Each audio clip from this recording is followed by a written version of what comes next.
तो हेलो दोस्तों, कैसे आप लोग। तो आशा करता हूँ आप अच्छे होंगे। तो स्वागत है आपका एमएस एक्सेल की एक न्यू क्लास में। आज हम बात करने वाले हैं इंसर्ट में कुछ ऑप्शन होते हैं यहाँ पे चार्ट्स है, जैसे स्पार्क लाइन और फिल्टर के बारे में। ठीक है, तो वन बाय वन बात करेंगे। आपका टाइम खराब ना हो इसके लिए मैंने पहले से कुछ डेटा बना रखा है। तो शुरू करते हैं हम ये डेटा के बारे में। मैंने सबसे पहले डेटा को सिलेक्ट किया और यहाँ पे आए मैं 2D कॉलम में। ठीक है, तो आपको इस टाइप से अगर डेटा बनाना हो, ठीक है, तो आप यहाँ पे कॉलम में इंसर्ट करके चार टाइटल वगैरह इनको देना चाहो तो दे सकते हो। और यहाँ पे हमारा जो भी डेटा होगा और उनकी जो भी वैल्यू होगी वो हमें एक एज ए प्लॉट एरिया आपको दिखा रहा है। और आप यहाँ पे आके इनको डिजाइन भी कर सकते हो, कुछ अलग डिजाइन देना चाहो तो। और अगर मैं चाहता हूँ यहाँ पे इनके ऊपर लेबल लिख के आए जो भी इनकी वैल्यू है, तो राइट क्लिक किया, एड डेटा लेबल किया, तो इनके ऊपर इनकी जो भी एक वैल्यू थी वो हमारी क्या वैल्यू लिख के आ गई। क्लियर ये चीज। मैं इस चार्ट को डिलीट करता हूँ। ठीक है, नेक्स्ट हम बात करें जो अगला चार्ट है हमारा 2D3। ठीक है, ये आप करके देखोगे तो आपको समझ में आ जाएगा। ठीक है, कैसे ये चार्ट वर्क करते हैं हमारे। ठीक है, सिंपल वैल्यू डेटा हमारा सिलेक्ट होना चाहिए और हमारा ये कॉलम इंसर्ट हो जाएंगे ऑटोमेटिक। ठीक है, नेक्स्ट हम बात करें लाइंस पे 2D लाइन। ठीक है, तो ये आपको क्या आपका जो भी डेटा होगा, जो भी इनका नेचर है, उस हिसाब से हमें क्या एक डेटा प्रोवाइड करवा देंगे। ठीक है, जिस हिसाब से हमें क्या समझ में आए। तो आप इन पे क्लिक करना है, हमारा बस डेटा सिलेक्टेड होना चाहिए इसके लिए। ठीक है, तो आप ये कर सकते हो। 3 पाई डोनेट चार्ट, डोनेट चार्ट हमारा अलग वर्क करता है, इस पे भी हम एक अलग से क्लास बनाएंगे डोनेट चार्ट पे भी। ठीक है, नेक्स्ट है हमारा ट्री मैप।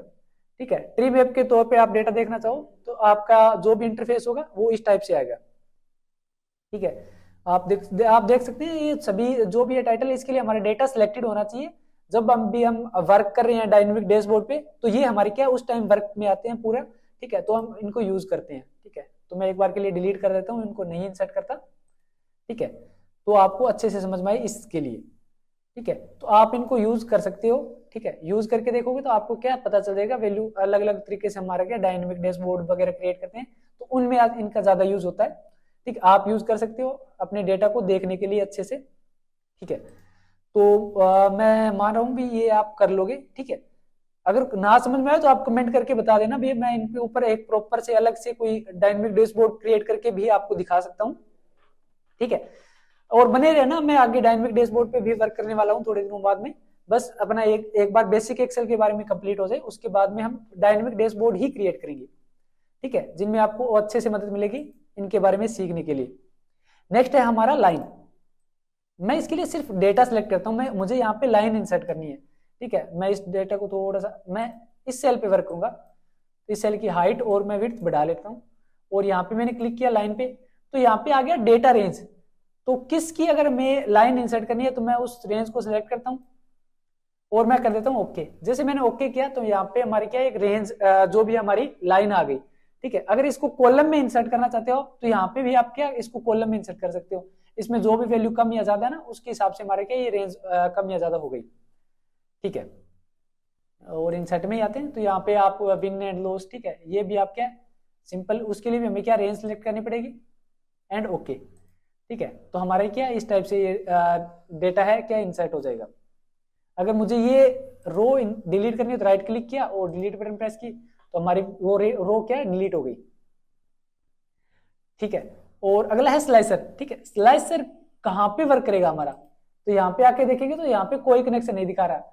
तो इससे रिसेंट क्लास जो थी हमारी पिविटेबल, अगर हमारा उस पिविटेबल के अंदर हमारा क्लिक होगा तो ही ये हमारा स्लाइसर वर्क करेगा, वरना यहाँ पे कनेक्शन इन दिस वर्कबुक आ गया, नो कनेक्शन फाउंड। ठीक है, तो कोई कनेक्शन नहीं है। अगर वो पिविटेबल अगर हमारी होगी तो ही उसमें ये स्लाइसर इंसर्ट होगा, इंसर्ट स्लाइसर भी और हमारा ये टाइमलाइन भी। और अगला ऑप्शन है हमारा लिंक का।